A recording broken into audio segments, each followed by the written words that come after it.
Tá bom. Gente, se eu atrapalhar um pouquinho aqui, eu perdi meu óculos, o negócio tá feio aqui, viu? Vamos lá.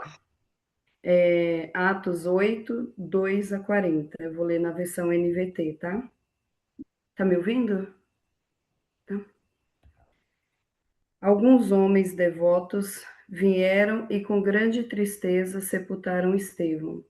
Saulo, porém, procurava destruir a igreja lá de casa em casa, arrastava para fora homens e mulheres e os lançavam na prisão.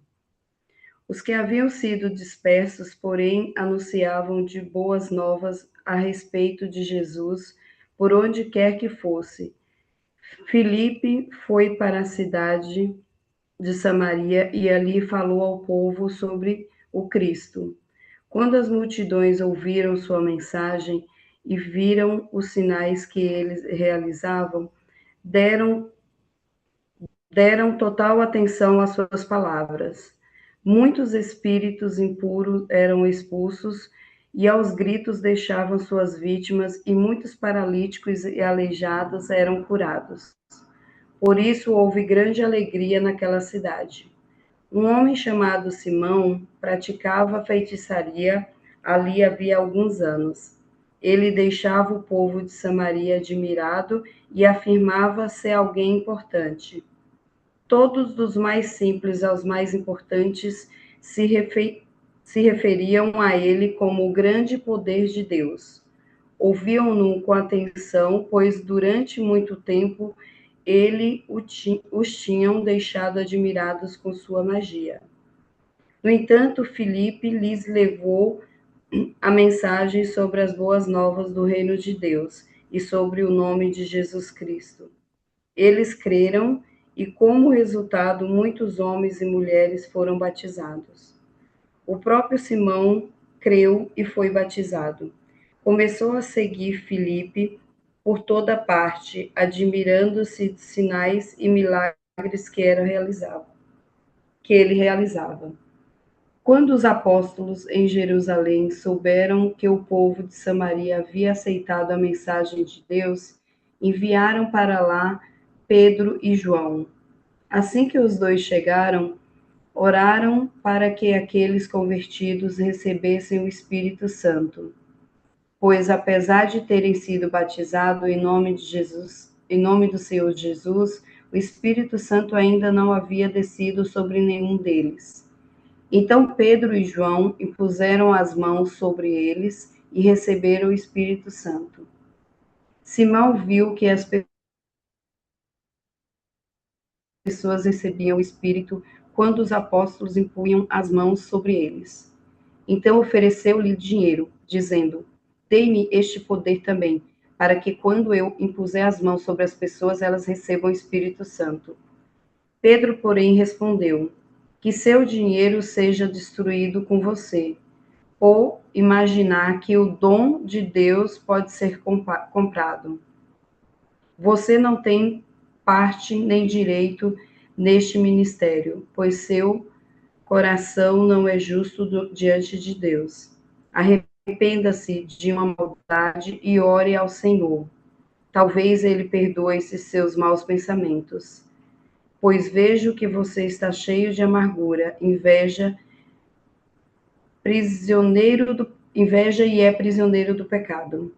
Simão exclamou: Oremos ao Senhor por mim, para que essas coisas terríveis não me aconteçam.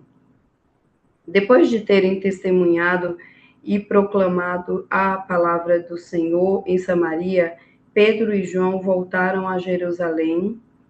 Ao longo do caminho, pararam em muitas vilas samaritanas para anunciar as boas novas. Um anjo do Senhor disse a Filipe: Vá para o sul, para a estrada no deserto que liga Jerusalém a Gaza. Filipe partiu e encontrou no caminho um alto oficial etíope e eunuco, responsável pelos tesouros de Cadece, rainha da Etiópia. Ele tinha ido a Jerusalém para participar da adoração e estava no caminho de volta, sentado em sua carruagem, lia em voz alta o livro do profeta Isaías. Então o Espírito disse a Filipe: aproxime-se e acompanhe a carruagem. Filipe correu até a carruagem e, ouvindo que o homem lia o profeta Isaías, perguntou-lhe: o senhor compreendeu o que lê? O homem respondeu: como posso entender sem que alguém me explique? E convidou Filipe a subir na carruagem e sentar-se ao seu lado. Eram esta, era esta a passagem das Escrituras que ele estava lendo. Ele foi levado como ovelha para o matadouro, como cordeiro mudou diante dos toqueadores, não abriu a boca. Foi humilhado e a justiça lhe foi negada. Quem pode falar de seus descendentes? Pois sua vida foi tirada da terra. O eunuco perguntou a Felipe: diga-me, o profeta está falando de si mesmo ou de outro? Então, Filipe, começando com essa mesma passagem das Escrituras, anunciou-lhe as boas novas a respeito de Jesus. Prosseguindo, chegaram a um lugar onde havia água. Então o eunuco disse: veja, aqui tem água. O que me impede de ser batizado? Filipe disse: nada o impede. Se você crê de todo o coração, o eunuco respondeu: creio que Jesus Cristo é o Filho de Deus. Então mandou para a carruagem. Os dois desceram até a água e Filipe o batizou. Quando saíram da água, o Espírito do Senhor tomou Filipe e o levou. O eunuco não tornou a vê-lo, mas seguiu viagem cheio de alegria. Então Filipe apareceu mais ao norte da cidade de Azoto, anunciou as boas novas ali e em todas as cidades ao longo do caminho até chegar a Cesareia. Amém. Mas eu achei bacana esse capítulo, que ele tem Amém. alguns personagens interessantes, né? Mas tem um personagem aí que eu acho que às vezes ele passa desapercebido por nós. A gente lembra muito de Pedro, de João, de Paulo, mas a gente esquece às vezes um pouquinho de Felipe, não esquece? Não é um personagem tão falado, né? E olha como o evangelho foi proclamado em vários lugares diferentes por ele, né? Então, essa expansão do evangelho é uma coisa interessante. Mas vamos começar aí, vamos começar pelo começo. Então, Estevão faleceu, morreu, apedrejado, e eu queria que vocês imaginassem comigo uma cena, tá bom? Imaginem uma igreja que viu aquele poder dos apóstolos. Imagine a igreja que viu 3.000 almas se converter num dia só. Uma igreja que as pessoas vendiam as coisas que tinham e traziam para que tivesse tudo em comum, em franca expansão, e de repente vem uma inveja.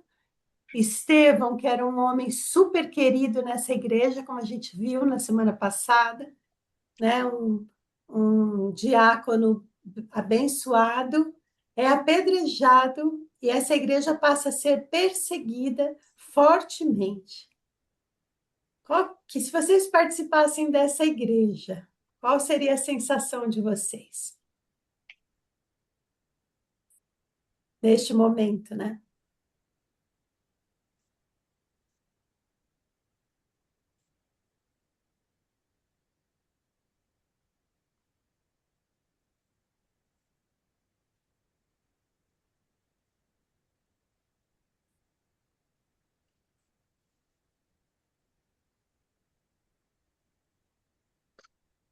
Acho que tristeza, né? Tipo, depois da morte de um homem tão querido. como Estevão, aquele momento de tristeza, aquele momento de dor.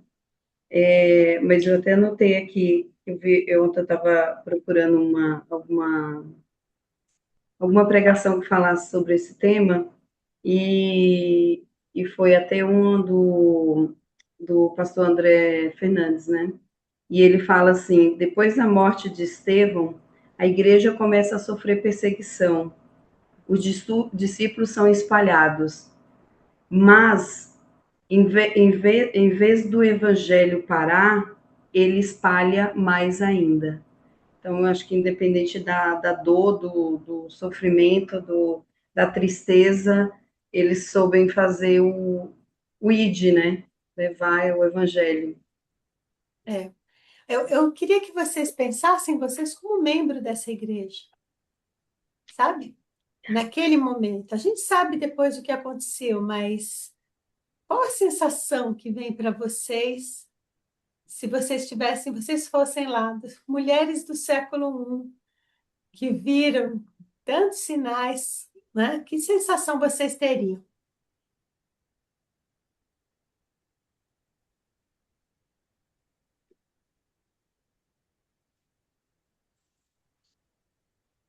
Bom dia, meninas. Oi, Rose, bom dia. Vocês estão bem? Desculpa, eu entrei um pouquinho atrasada. Meu neto está com febre, minha filha estava aqui pedindo umas dicas. Amém. Ah, e essa passagem, né?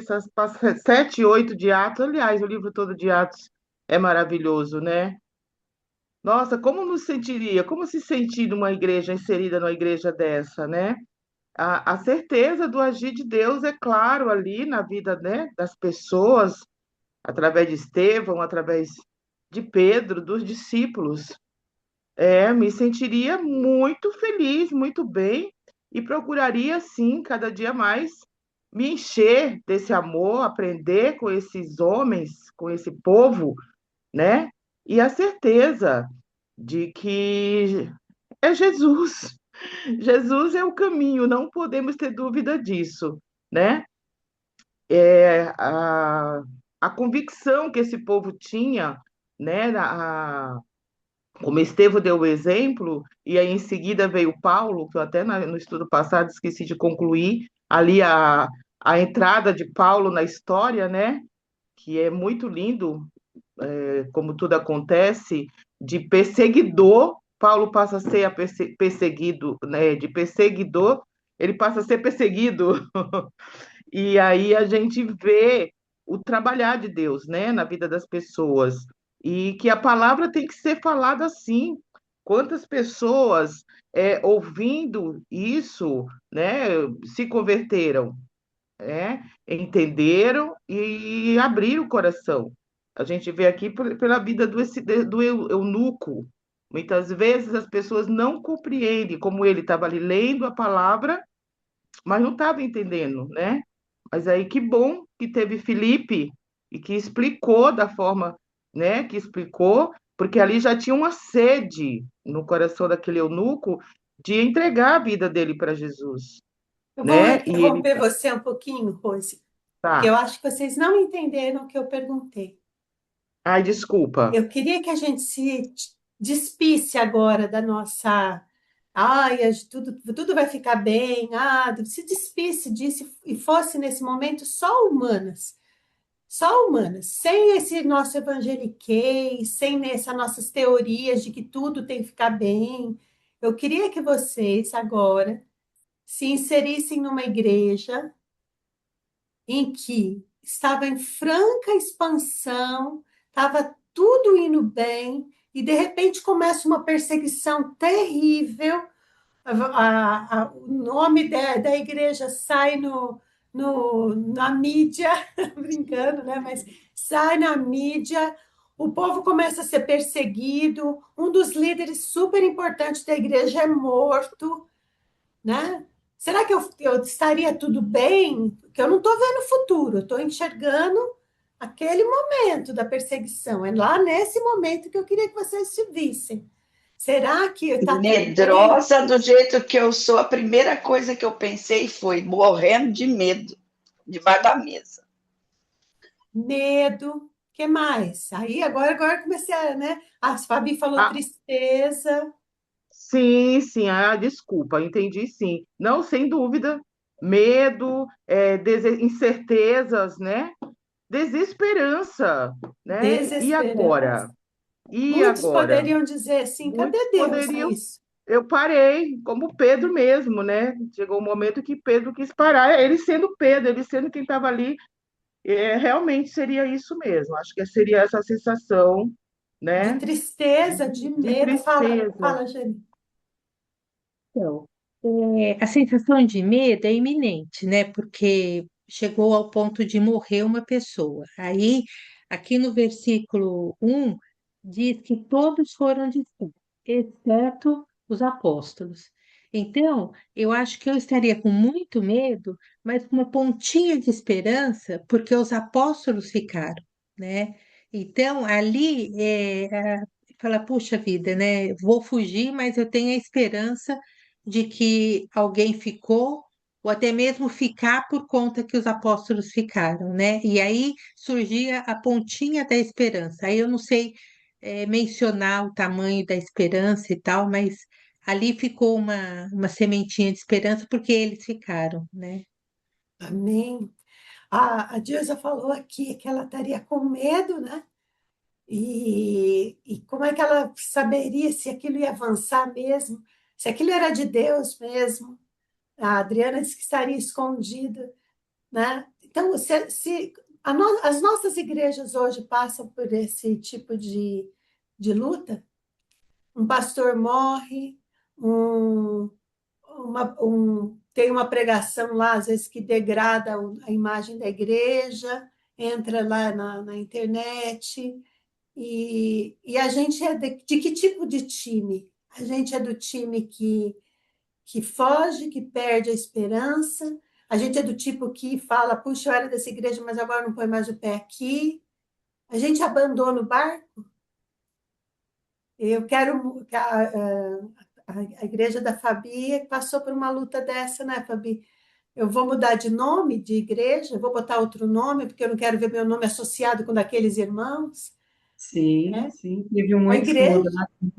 a igreja hoje, gente, ela passa por essas lutas e eu queria entender como é que aquelas pessoas ficaram firmes, no que elas ficaram firmes.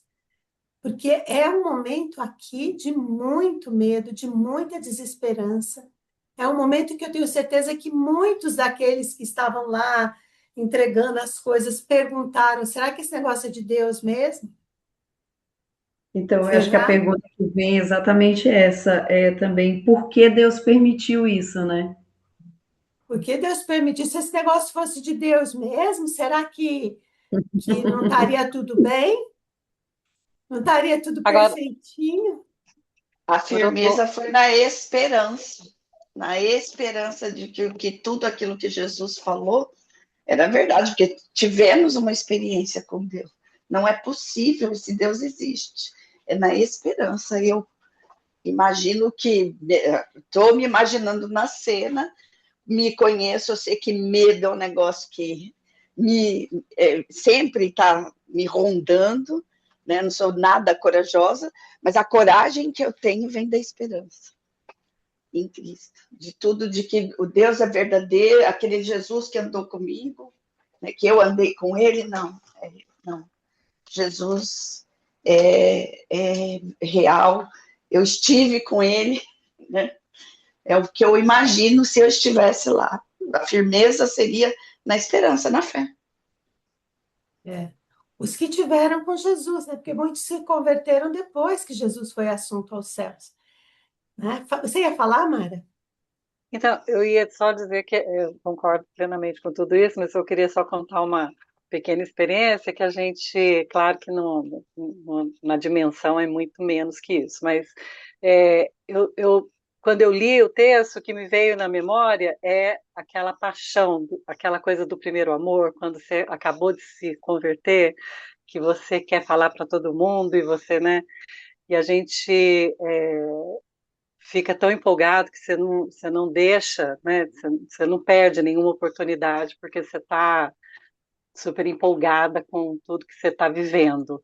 E eu lembrei disso e lembrei que a gente participava de uma equipe de evangelização. Naquela época, os vencedores tinham estourado, então tinha um monte de equipe se formando para a evangelização das igrejas.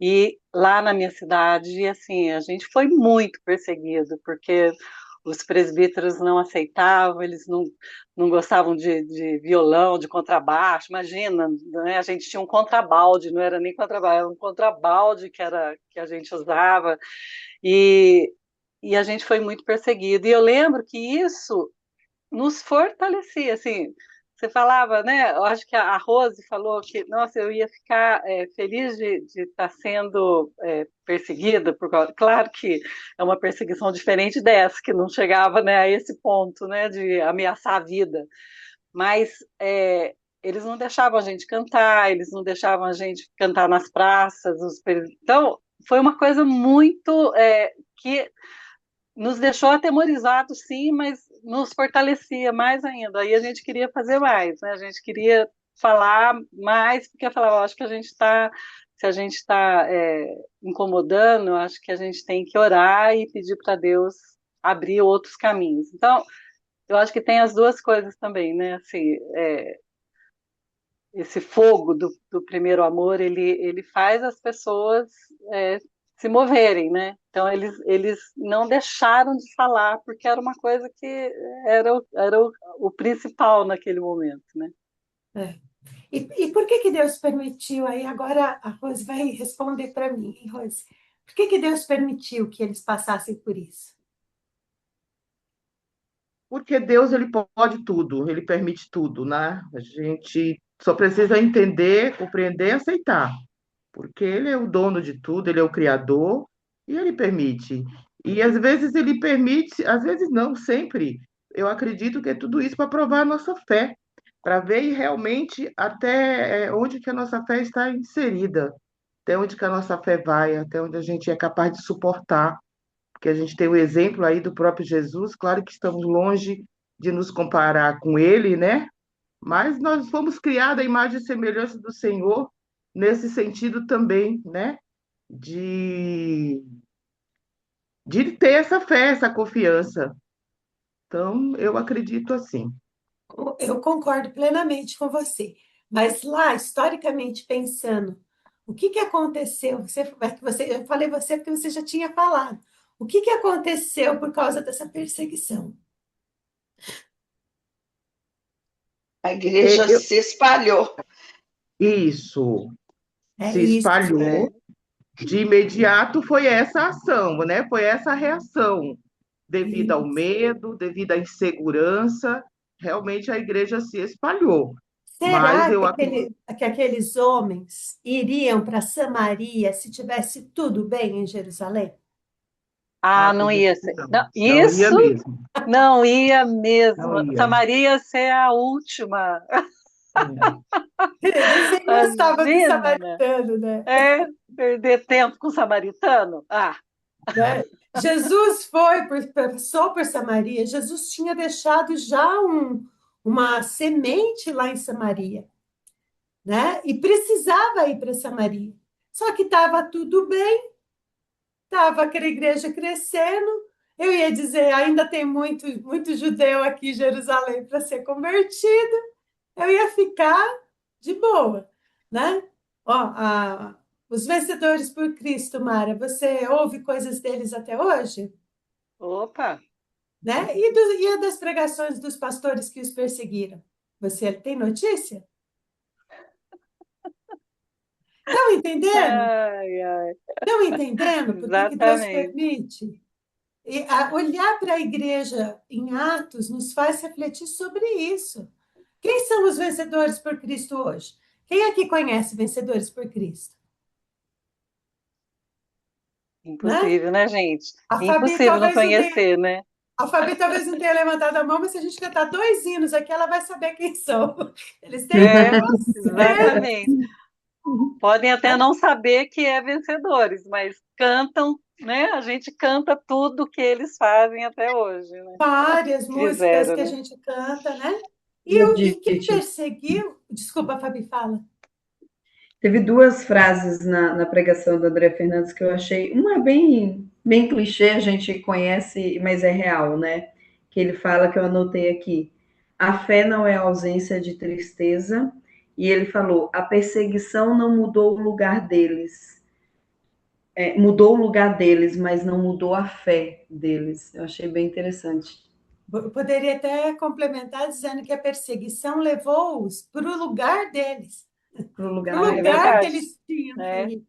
Isso. Não, e Edith, uma coisa interessante que você falou de Samaria, porque Jesus, eu achei isso muito. Eu sempre que leio isso, eu falo, olha que coisa impressionante, por causa do desafio que era a relação com o samaritano. Jesus, né, colocou, quando ele deu a ordem, ele falou: vão para, né, para todos os lugares, para os confins, para Samaria. Ele fez questão de colocar Samaria. É. Então, assim, eu também concordo que se não tivesse sido, se a igreja não tivesse sido espalhada, Samaria talvez fosse o último local, né? Assim, por opção. E ela não se espalharia, ela não chegaria até nós.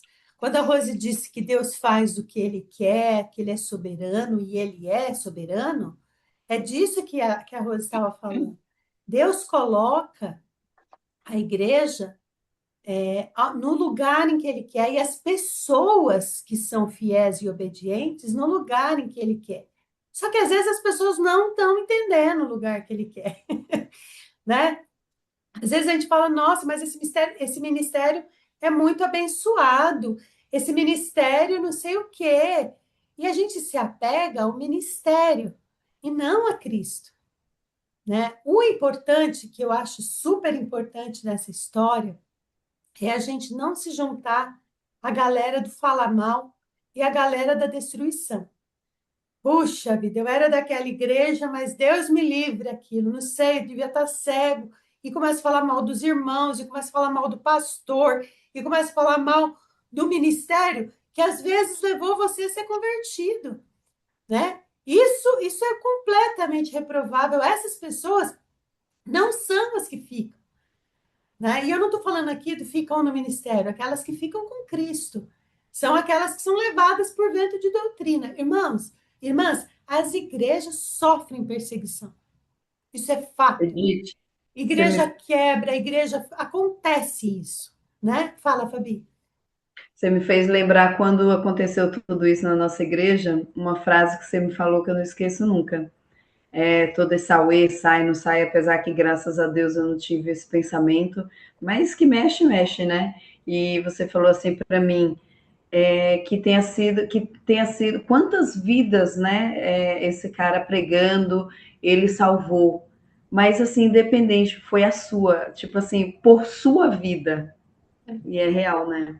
É isso. A nossa fé, ela não pode estar baseada em homens, nem na igreja, né, local. A nossa fé, ela é em Jesus Cristo. E é uma ingratidão da nossa parte quando uma liderança passa por uma perseguição, por uma defamação, a gente simplesmente julgar aquela liderança que trouxe, às vezes, o evangelho para a gente mesmo. Se a nossa fé estava naquele que pregou, então a gente não tem fé em nada. A gente tem que falar mal mesmo e cair fora. Mas se a nossa fé está em Cristo, a gente sabe que nós somos igual a eles.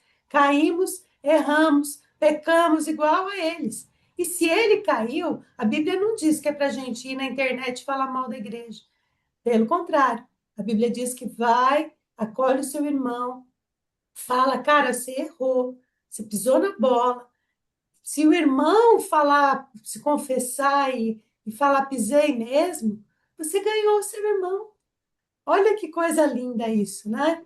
É um jogo que não é um jogo de poder. O problema é quando a gente começa a falar mal de uma igreja, que a gente sai daquela igreja, é porque a gente está num jogo de poder, num jogo de eu sei mais do que você, eu conheço mais do que você. A gente vê isso na internet toda hora, gente. Ou Eu não? sou mais santo que Sou você. mais santo que você. Quantos de nós estamos com a pedrinha na mão para jogar no Vorcaro, na Lagoinha, né? Só que assim, e a internet é a primeira a te chamar. Se você abrir e ler qualquer comentário, todo mundo está com a pedra na mão, mas nós não somos desse mundo. É o que a Edith falou, o que Jesus pediu para a gente fazer foi justamente chama o teu irmão, repreende, e aí, se por acaso ele se arrepender, se reconhecer, você ganhou seu irmão. É. E não vai ficar tudo bem com ele. Se o Vorkar hoje fosse chamado ao arrependimento e ele se arrependesse e ficasse. Não é que ele vai sair da prisão, não é isso. Ele vai Não, continuar vai ficar preso, mas destruído. ele vai querer ficar preso e vai querer pagar e vai falar: Senhor, eu estou aqui preso, mas eu fico feliz porque minha alma está salva. Essa é a visão da Igreja de Cristo. Não é uma luta de poder. Eu vi uma entrevista do pastor Luiz Saião, e eu acho lindo o Saião, ele se emociona, os olhinhos dele enchem d'água, ele quase não consegue falar, né? Que o cara perguntou para ele: o senhor é arminiasta ou o senhor é conservador, sei lá o quê? Ele falou: ah, eu não acredito nessas bobagens. Eu acredito naquele Jesus que tocou a minha alma e mudou o meu coração. Então, isso aí é tudo criação humana. Se tá certo porque eu acredito em predestinação, não acredito em predestinação, acredito que o céu vai ter 3 lugares, eu acredito que o céu vai ter 4. Gente, isso tudo é bobagem humana. Esses homens que ficaram, os que ficaram, Filipe, os que espalharam ali, que os nomes não estão registrados aqui, mas que se espalharam pela Judéia, eles acreditavam em Jesus Cristo. Eles não tinham lá teologia, eles não tinham lá nada disso. Eles tinham só Jesus Cristo. Né? Eu mandei para vocês aquele, eu achei tão bonitinho, um rapaz refletindo sobre o ladrão da cruz indo para o céu. Eu mandei isso para vocês. O ladrão da cruz foi para o céu. Quando ele chega lá no céu, o anjo pergunta para ele assim: o que você está fazendo aqui? Você foi crente lá na terra? Não, não, eu fui bandido lá na terra. Ué, mas você foi bandido, você tá fazendo. Você batizou? Daí ele: não, não batizei, não. Você confessou lá que você fez a sua profissão de fé, fez o curso de batismo? E ele fala assim: não, não, não fiz nada disso. Ué, então o que você está fazendo aqui? Por que você veio para cá? Por que você acha que tem direito de estar aqui? E aí ele fala assim: porque o homem que estava na cruz do meio disse que era para eu vir. Né? É isso. O homem que estava na cruz do meio falou: ó, vocês estão dentro. Você tem um currículo maravilhoso, não tem pecado nenhum no seu currículo? Não. Eu tenho um monte, eu sou bandido. Mas aquele homem que estava na cruz do meio disse para nós que nós também podemos ir. É por isso que nós vamos para o céu, não tem outra explicação. Né? Fala, Rose. Edith, baseado nisso aí que você está falando, eu acho que o maior problema da igreja hoje é que a gente vive a teoria. A gente ouve na palavra, Senhor, que eu não seja só ouvinte, mas praticante. Só que a gente se nega a ser praticante. Existe um comodismo, existe sei lá o quê, falta de coragem. Não, não acredito nem que seja medo, mas a covardia. E a gente acaba não praticando aquilo que a gente aprende. Eu mandei um vídeo esses dias no grupo, não sei se vocês Sim, viram, e vi. eu achei aquilo muito real, muito real. E o difícil é que às vezes a gente não reconhece isso, É, né? A gente está fazendo exatamente aquilo, está julgando sim, porque nós somos isso. E o que falta é isso, a gente reconhecer, precisamos reconhecer, inclusive o que esse pastor aí falou faz muito sentido. É Jesus, o que me importa para mim é Jesus. Ele veio, se sacrificou, morreu, ressuscitou pela minha vida, pelos meus aleluia. pecados. Ele sabe que eu vou continuar pecando, mas ele me orienta a me arrepender, a reconhecer e a entender que é o arrependimento que vai me fazer subir, que vai me fazer estar com ele. Então, falta isso, falta a gente reconhecer. Falta chegar ali com o meu irmão, até mesmo com o meu pastor. Pastor, olha, eu não concordo com isso que o senhor falou, sabe? E ser sincero, meu pastor, inclusive, cobra isso de nós. Gente, vocês têm que ser berianos. Eu sei que eu não acerto aqui 100%. Então, eu admiro o irmão, a irmã que chega para mim e fala: ó, pastor, eu não acho certo aquilo, pastor, eu não concordo com aquilo, porque nós somos irmãos diante de Deus, nós somos filhos, nós somos irmãos, nós somos iguais. Deus não faz acepção de pessoas. E nós estamos aqui para viver a palavra. Se o seu irmão está errando, está pecando, você não pode deixar de ir lá e conversar e ser sincero com ele, falar. E olha, você vai ganhar, você pode ganhar o seu irmão para Jesus. E é esse o propósito, é esse o objetivo. E não se acomodar e deixar, não está tudo bem, segue, outra pessoa faz, e vai, vamos seguindo, vamos ver no que dá. Acho que está mais do que na hora, né, da gente entender isso, que a palavra nos ensina a praticar. E como é que a gente pratica? Indo e fazendo, né? E, na verdade, tudo isso é o quê? É fé. A partir do momento que a minha fé é convicta em Jesus, na palavra, nesse manual que ele nos deixa, eu preciso ser praticante da palavra e não só ouvinte. E é isso que você falou, Rose, é tão importante, tão significativo, que Jesus nos chamou para amar os nossos irmãos. Só que a gente Pronto, vai e fala mal. Jesus fala nos mal. chamou para nós sermos uma comunidade, para nós sermos carne da mesma carne com Ele. Nós somos esposa de Cristo. Ele é o nosso cônjuge. Nós escolhemos estar ao lado dele e ele escolheu estar ao nosso lado. É E aí, isso. quando parte da nossa carne está do lado, sofrendo, a gente tem responsabilidade. Isso é igreja. Igreja não é um templo onde as pessoas vão para se reunir, para passar um tempo, para ouvir coisas que agradam o coração. Não. Igreja é uma comunidade de convivência, né? É uma comunidade de amor, de participar, de saber da vida do outro, de entender a necessidade do outro e se oferecer como parte da necessidade do outro. Isso que é igreja. O estatuto da igreja, a forma como a igreja faz o culto, isso são convenções humanas. Se dá glória a Deus, se não dá, se tem bateria, se não tem, se tem palma, se não tem, isso tudo é humano. O que nos iguala é Jesus Cristo, o Santo, o homem da cruz do meio, que nos chamou Pronto. quando a gente era pecador. Foi porque eles acreditaram nisso que eles ficaram firmes mesmo diante da perseguição. E a igreja que fica, a Jane falou muito bonitinho, né? Como sempre, a coisa mais linda essa mulher. Ela falou, daria muita esperança por aqueles que ficaram. Os que ficaram são os que acreditavam nisso. E os que vão ficar e os que estão são os que confiam nisso.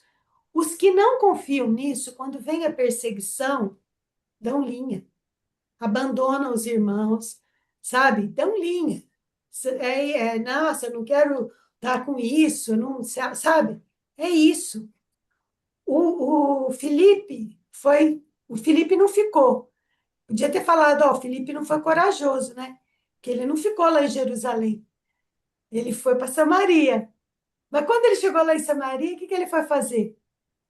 Se eu fosse querer julgar, se eu fosse o irmão do acusação, eu ia falar, ih, Felipe é um covarde, foi embora. Na hora que veio a perseguição mesmo, foi para Samaria, foi se misturar com aqueles pecadores samaritanos.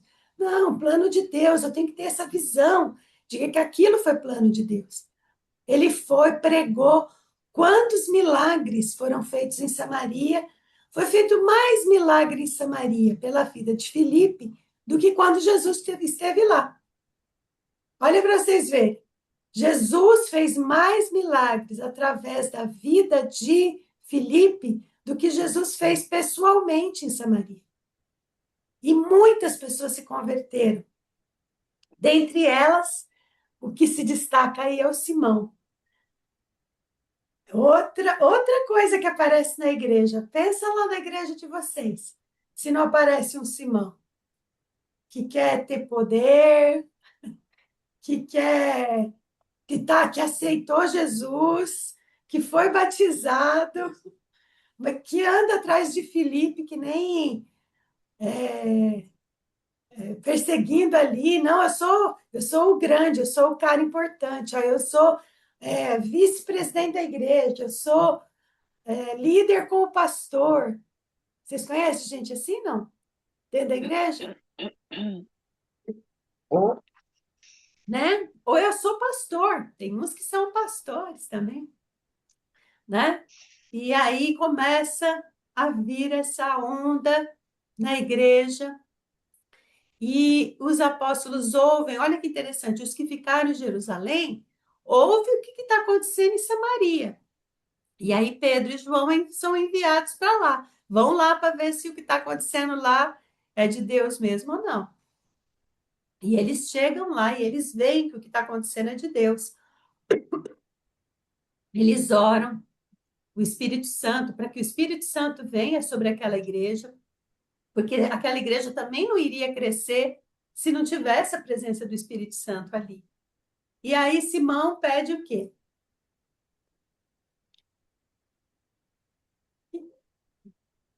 Queria o poder também, né? Igual deles. Edith, antes de você continuar, só volta um pouquinho aqui para falar sobre essa coisa de descer o Espírito Santo. Então, a igreja tinha já, se converteu, aceitou a Jesus. Por que que tem essa... Estou fazendo uma pergunta bem, bem básica aqui, né? Que a gente crê que quando a gente se converte, o Espírito Santo já está conosco, né? Por que que faz essa distinção aqui? Só para eu entender essa... Tem algumas teorias, né?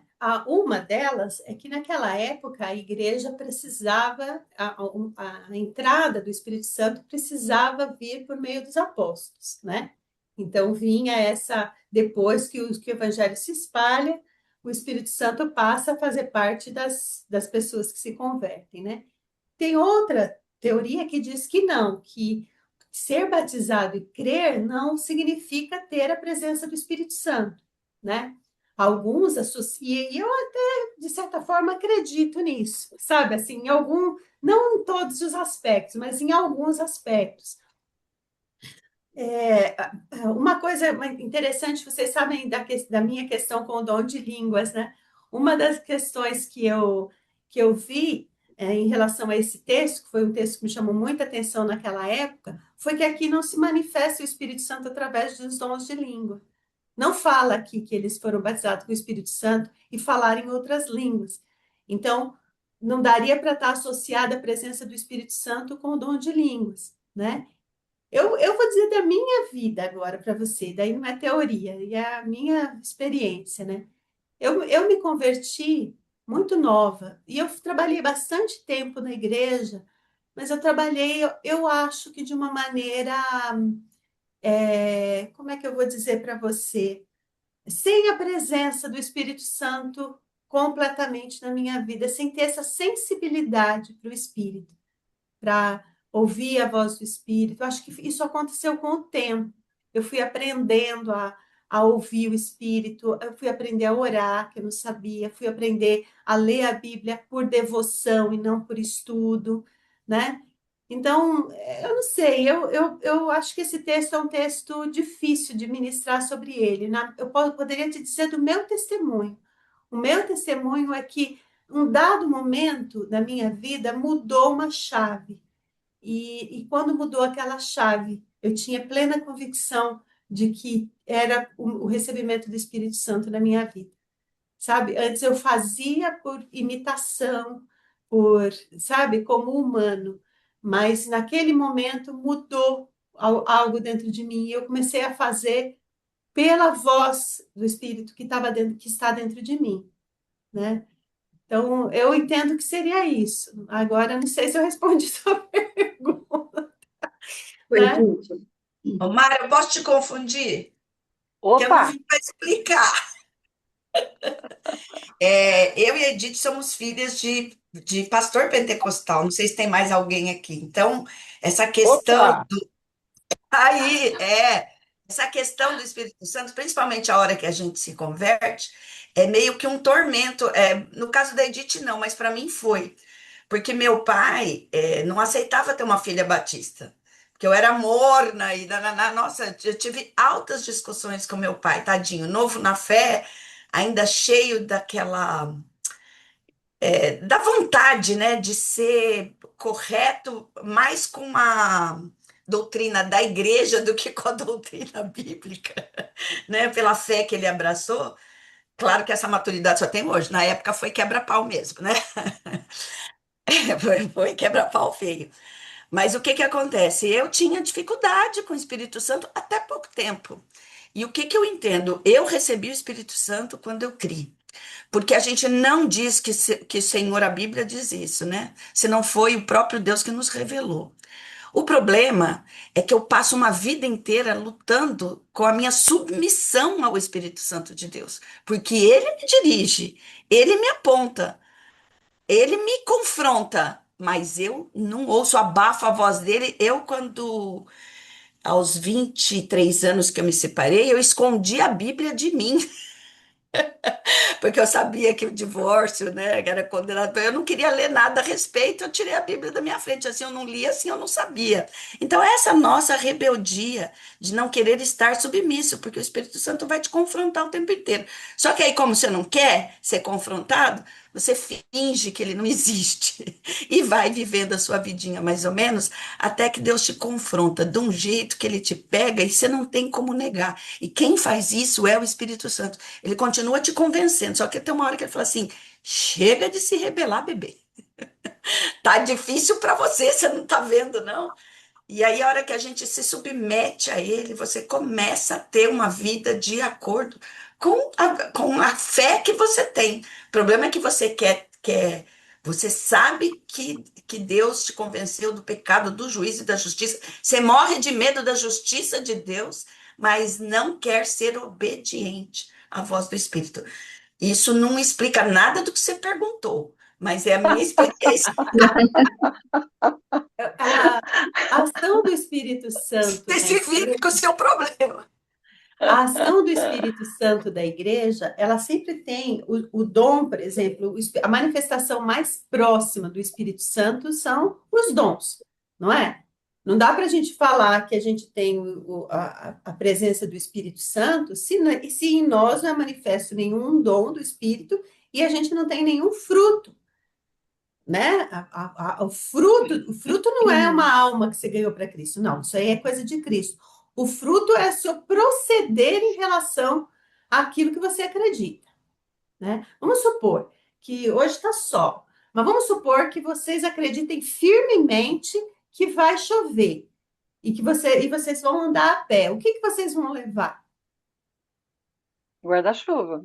Um guarda-chuva. Levar o guarda-chuva não está baseado no tempo, não tá baseado na sua fé.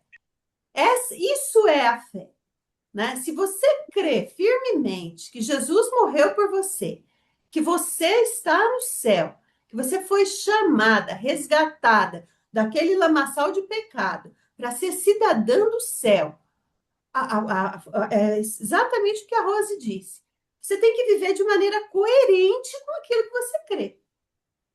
Ou você finge que crê, brinca que crê, diz para os outros que crê, se sente bem, às vezes, dizendo que crê, mas você não tem uma ação prática. Então, na verdade, você não crê. Você talvez creia com uma certa parte da sua intelectualidade, mas você larga aquilo de lado e continua tocando a sua vida. No domingo, quando você precisa de novo ter aquele equilíbrio, aquela paz, você vai ao culto, recebe uma boa mensagem, sai de lá tão edificado e volta para a sua vida fútil e inútil que vai levar você para a morte, né? Essas são, ou então você creu, você fala, não, peraí, isso aqui é o que eu quero de norte para minha vida.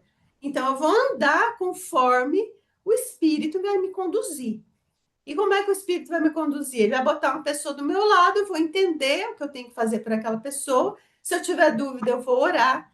E Deus vai me mostrar o que eu tenho que fazer. E eu tenho que ir lá e fazer. É isso, né? Parece difícil, mas não é difícil. Porque não está na nossa força, né? O problema é só o que a Esther disse, obediência. Então, eu entendo aqui que a igreja, principalmente no começo, ela precisava de uma manifestação. Nós vimos vários milagres, nós vimos várias coisas.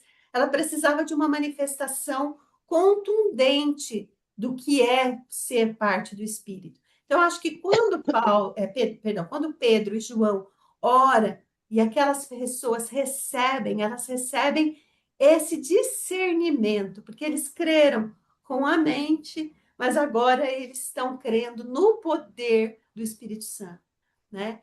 Porque que às vezes eu gosto de ouvir referências, muitas referências para a gente poder estar aqui discutindo, mas esse canal aqui, na verdade, a ideia é que a gente leia a palavra de Deus e a gente discirna a palavra de Deus, né? Não é para o pastor Hernandes Dias Lopes, ele já leu, ele já discerniu e ele é um homem abençoado de Deus. A gente pode buscar muitas referências nele, maravilhosas. Mas quando a gente lê aqui, o Espírito Santo fala com cada uma de nós.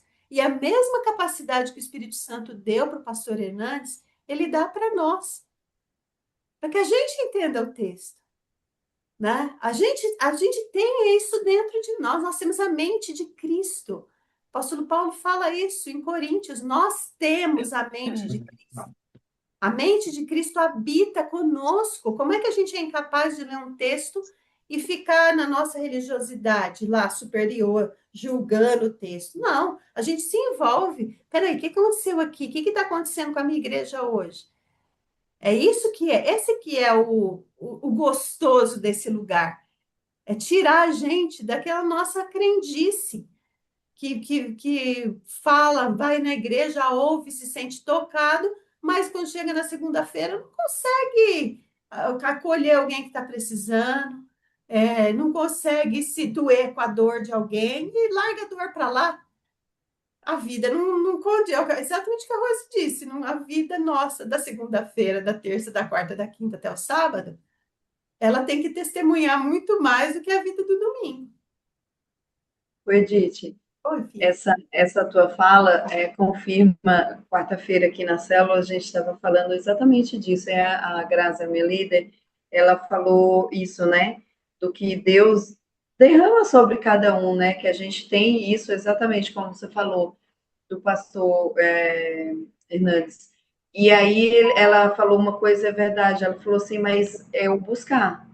Assim, se um pastor, um líder, né, às vezes você olha, você vê aquela pessoa abrir a boca, você fala assim, nossa, como esse fulano tem Deus. Gente, olha a presença de Deus nessa pessoa. Mas é a busca. Então, se você vai ter conforme o que você está buscando. Você busca muito, você vai ter muito. Você busca pouco, você vai ter pouco. E, nossa, isso para mim foi uma bela de uma confirmação, viu? E eu preciso buscar mais. E o buscar é você alinhar a sua vida com aquilo que você acredita, né? É o tal do levar o guarda-chuva, não importa que o tempo esteja sol firme aqui. Se eu acredito que vai chover, eu levo o guarda-chuva. Se eu acredito alguém vai me pedir dinheiro na minha caminhada ali da rua que está passando fome, eu tenho que tirar dinheiro e andar com dinheiro no bolso. Não posso chegar na hora da pessoa e falar assim, bem, desculpa, estou sem dinheiro, né? Se eu acredito que eu posso ajudar alguém, sei lá, não sei que situação, no mercado, que eu posso chegar lá, alguém não ter dinheiro para pagar a conta, eu posso me preparar. Se eu não tenho dinheiro para pagar a conta, eu posso ver como é que eu posso falar alguma coisa. A minha vida tem que estar coerente com aquilo que eu creio. Porque senão, não é igreja. Não é igreja. É só uma reunião, um clube, com uma boa apresentação, às vezes o pastor fala bem, às vezes eu não gosto muito daquele pastor, às vezes o louvor tá bacana, às vezes eu não gosto muito daquele louvor, preferia que cantasse hino do cantor cristão, que me é mais confortável. Que é isso? Isso não é igreja, não. Isso não é. Isso é clube. A igreja de Cristo é aquele que dói com a dor do outro, vê a dificuldade do outro, vê que o outro está em pecado e vai lá visitar na prisão. Não é isso que Jesus disse? Vinde, benditos do meu Pai, eu tive fome, você me deu de comer. quando, Senhor, nós vimos o Senhor com fome? Quando vocês viram lá alguém na rua com fome, não deram nada. Ou deram. Vinde, benditos do meu Pai, porque eu tive sede, você me deu de beber. Mas quando, Senhor, nós vimos o Senhor com sede? Quando vocês deram lá para aquele que estava com sede? Vinde, benditos do meu Pai, porque eu estava nu e vocês me levaram roupa. Ou eu estava preso e vocês foram me visitar na prisão. Vocês não falaram assim, você está preso, hein? Nossa, que... A Igreja de Cristo começou assim, com gente presa, gente assassinada, apedrejada, né? Contra a lei da época. A Igreja de Cristo começou assim. Isso é a Igreja de Cristo. E não aquele clube que a gente vai no domingo, de vez em quando assiste, gosta da boa estrutura, de vez em quando assiste pela internet, porque a gente está cansado. E tudo bem assistir culto pela internet. Eu também assisto culto pela internet. Não é isso que eu estou dizendo. Mas a Igreja de Cristo, ela é viva e tem que estar no meu dia a dia. Tem que estar no meu dia a dia, né? Não adianta também eu ir presencial no culto e no dia a dia não levar Jesus comigo. Não adianta. Jesus faz parte da minha vida. É isso que é a Igreja de Cristo. E aí, bom, para terminar aqui, não tem a ver com poder, né? Simão tentou. Simão era do cara do poder, tentou. Pedro, sendo Pedro, já escorraçou ele. Pedro, sendo Pedro, já escorraçou ele, né? Já falou, filho, se você não ora a Deus, pede perdão para ver se você vai, talvez, ele te deu uma chance. E aí Pedro ora por si, Senhor, que eu nunca caia nesse engodo. Quantas vezes nós não precisamos orar por nós, orar pelos nossos líderes, para que eles não caiam no engodo da fama, não caiam no engodo da popularidade na internet, não caiam no engodo de achar que eles são os donos da igreja.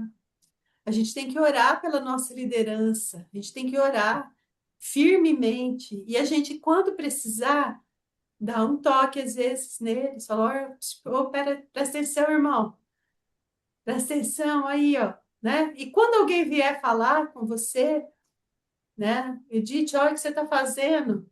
Você ter a sensibilidade do Espírito, fala assim, puxa, irmão, vamos orar aqui, vamos pedir perdão, me ajuda a pedir perdão para Deus, que talvez Ele tenha misericórdia de mim, né?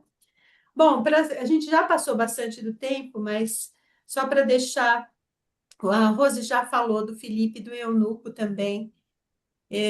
Quantas pessoas leem a Bíblia e não entendem? E a gente foi preparada com a mente de Cristo para explicar para essas pessoas. Nós somos esses Filipes que vão pelo mundo, não muito falados, não muito destacados. Muitos aqui não tinham nem o nome escrito aqui, mas o nosso nome está escrito no livro da vida, que é o livro que importa. E esse livro que importa fala para a gente ir falar para aquele que não está entendendo isso aqui? Acho engraçado que Felipe se intromete na viagem do cara, sai correndo atrás da carruagem, né? Na corrida, ele vê o que o cara está lendo, ele aproveita o que o cara sabe e ali ele fala de Jesus, né? Às vezes a gente precisa estar mais atenta à voz do Espírito, porque às vezes a gente tem alguém passando, falando, e a gente acha ocasião para falar de Jesus, em estar a tempo e fora de tempo, né? Amém? Amém. Posso Amém. falar rapidinho, só para a gente, né, no Claro, pode. finalzinho, baseado em tudo isso, né, que a gente entendeu hoje, louvado seja o Senhor por essa palavra. Eu estou com a minha Bíblia aqui aberta em João, no Evangelho de João 14, onde ele fala, né, não se turbe o vosso coração, credes em Deus, credes também em mim. Na casa de meu pai há muitas moradas, e foi isso que Jesus foi fazer, preparar a morada, e é essa convicção que a gente precisa viver, nessa fé, né? Que Jesus foi preparar a morada, e ele vai voltar para buscar a igreja, e que ele encontre fé, né? Que ele chegue aqui nessa terra e ele encontre fé em nós. Amém, Amém. meninas? Eu Amém, queria fazer esse Rose. comentário. Amém. E viver como sabendo disso, né, Rose? Sabendo disso, Sabendo viver sabendo disso. viver Pronto. isso como o norte básico da vida, né? Norte básico, isso. Hoje eu não tenho dinheiro para pagar minha conta. Não importa, importa que Jesus morreu por mim. Mas eu Pronto, preciso resolver um problemão. O problema vai resolver porque Jesus morreu por mim. O problema principal está resolvido, né? pronto. Ter com isso aí. Muito bom, Rose. Amém. Jane, linda, você ora para a gente terminar? Senhor Deus, te agradecemos, Senhor, porque tua palavra chegou até nossas vidas, Senhor. Nos alcançou, Senhor, mudou nossa vida, ó Pai, e que pedimos, Senhor, que nós possamos, através do teu Santo Espírito, Senhor, ser instrumento para mudar outras vidas também. Pai amado, te agradeço por este grupo, Senhor, que tanto tem nos abençoado com teu conhecimento, ó Pai. Abençoe a vida da Edith e das demais participantes, Senhor. Esteja com cada uma de nós, Senhor, a cada dia, nos ensinando, Senhor, nos discernindo do bem e do mal, Senhor, para que nós possamos ser sábias, Senhor, e estar diante de Ti, diante das situações que o Senhor nos coloca, Senhor, tendo a tua palavra em nossas bocas, Senhor. Te agradecemos por tudo. Em nome de Jesus, amém. Amém. Amém, Senhor.